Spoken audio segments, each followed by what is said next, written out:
I'm back in the U.S. for about a month to visit family for like the first time in 4 years. And one of the things I can't get over is this kind of stuff. I totally forgot how good the U.S. is at just selling literally everything. Selling fear, or, you know, selling things to combat. We're such a fear-based society because, you know, we have no security net whatsoever, especially with what is the big beautiful bill or whatever. Oh my God, like the U.S. is going to be so much more screwed than it already was, so much more unfair. And then, but this is the stuff that drives me crazy, that it is just such a predatory, hyper-capital, like healthy soap. I guess all other soap is deadly, dangerous. This is the healthy soap. Like, what? And when you go through security, the fact that they even have to have this sign. I'm currently at the airport. I'm about to fly back home to my home state. But I'm in Florida right now. I've been in Florida for about 10 days. Like liquid IV, what is this? Even like on our way here to the airport, like monster trucks, like everything is just sell, buy. And my husband's French, and this kind of stuff is like fascinating to him. Doesn't mean that like France isn't ridiculously nationalistic too, and that the French flag isn't, you know, in places, but the U.S. just, like, America is sold, and even like concrete trucks. I can't find the picture now, but he bought deodorant and shaving cream, and they both were like the American flag. And of course we're here on 4th of July, so like it's super America stuff now. And by the way, North Florida is basically the deep south, and so wow, I always forget how deep south Florida is until I come. Something else that he's like fascinated by but also horrified by is like every sign is about like personal injury lawyers, which are very predatory, which are basically like lottery. Like they want you to like approach suing people or suing businesses like it's a lottery. Like full bus ads. This Farrah, whatever, is all over this area. Like the whole, she won't back down. Like since we've gotten here, and I always knew it was this way, but you know, I've been gone for 4 years.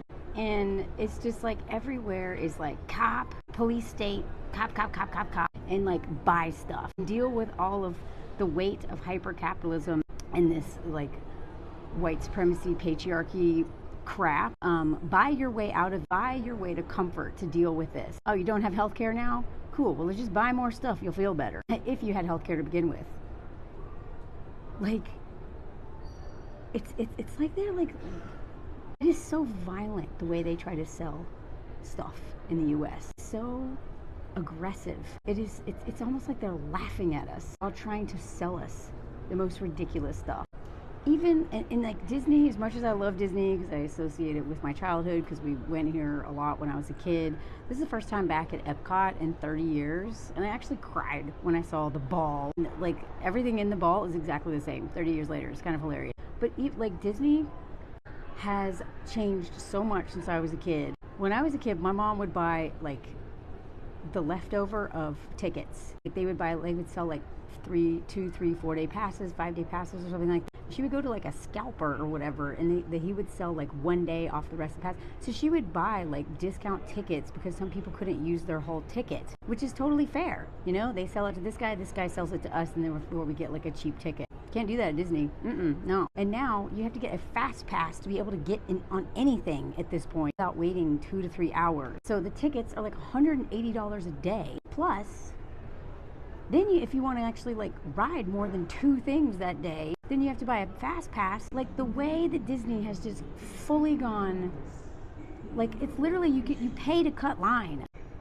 You pay to cut line. When I was a kid, the only people who cut line were people with disabilities. You know, they had a separate line for them, and like celebrities, which made sense. Makes total sense. Now, if you have money, you don't have to wait. Like we are just like so ruthlessly capitalistic. Everything costs something. We stayed at a hotel in Orlando for a couple days to get over jet lag and to kind of have a moment alone before we just jump into like family and friends constantly.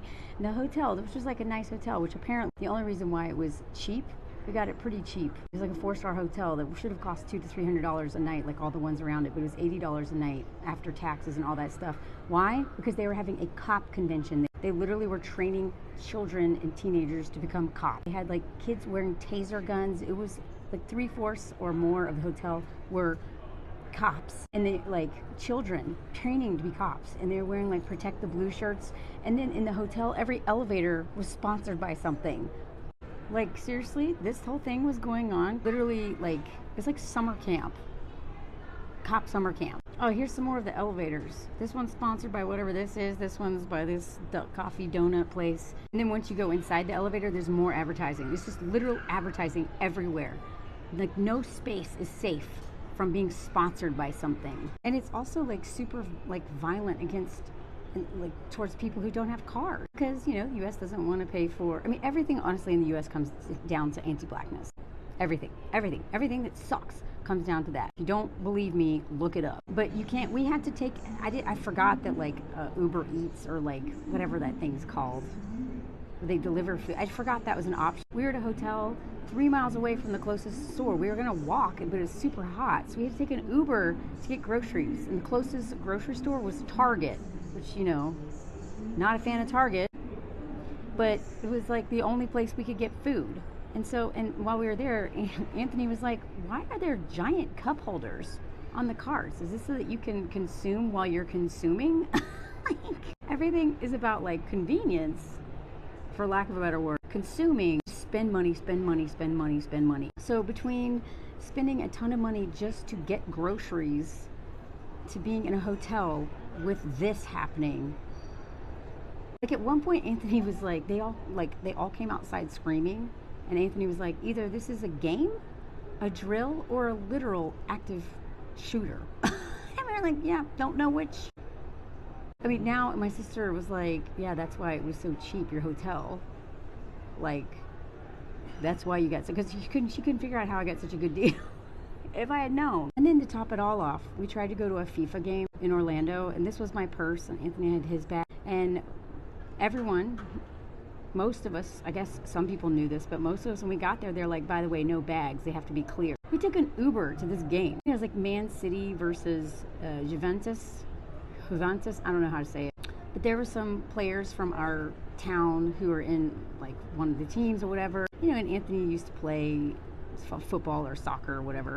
And this was like something, my sister got us the tickets to go see this. We get there and they're like, no bag. And we're like, they have to be clear. So then I was like, okay, like this purse, I just bought this purse. It's like not expensive. It's literally my bag for the whole trip. And I was like, but you know, these tickets were expensive. We spent $50 on the Uber to get here. And finally I was like, all right, I'm just gonna hide this purse in the bushes. I was like, can I bring my stuff in if I get rid of the purse? They're like, So I hid it in the bushes knowing I'd probably never see it again. Went through security. And then they're like, no, his bag, too big. They didn't tell us that before, but when we finally get through without my bag, his bag's too big. And the way that the man working there was taking so much, this old white man with this nasty boil on his nose was so thrilled to tell us no. He was like getting on, he was like a wannabe cop. He just loved the power of being like, no. And when all the other people were like, felt bad, and they were like, they're embarrassed by these rules. There were children crying outside this match because they couldn't get in. There was a British dude who had a backpack. Oh, by the way, it's $15 to get a locker. They had lockers, but they sold out, but it's $15 if you bring a bag. Him and his 6 friends who were here from the UK couldn't get in. They were like, we spent $600 on these tickets. So all these people, we didn't have a car because we Ubered, so we could. Anyway, finally, they considered this a medical bag because I put my narcolepsy medicine in it, and the lady was like, if you put that in there, then we can call it a medical bag. And so we got in. And then it lightning is like 5 minutes into the game, pouring down rain. So we left and spent $50 going back to the hotel in an Uber. The point is, I just forgot how much everything in the US is about policing and selling stuff. And all of that comes down to. But our history's foundation is nothing but violence, so it makes sense.